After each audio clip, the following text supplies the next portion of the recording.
Welcome back to another technical deep dive here in the debug zone. Today we're tackling a big question and breaking it down with insights from other users.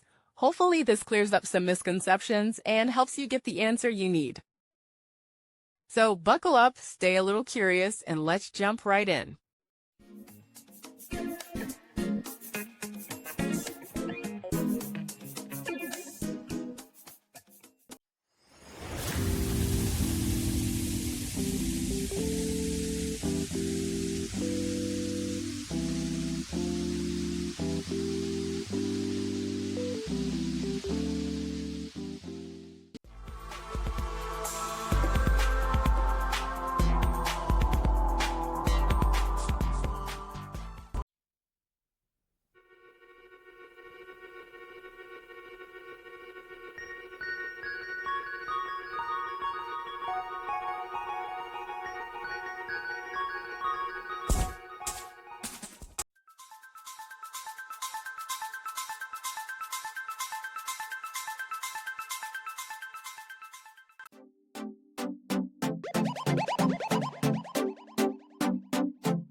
And that's a wrap.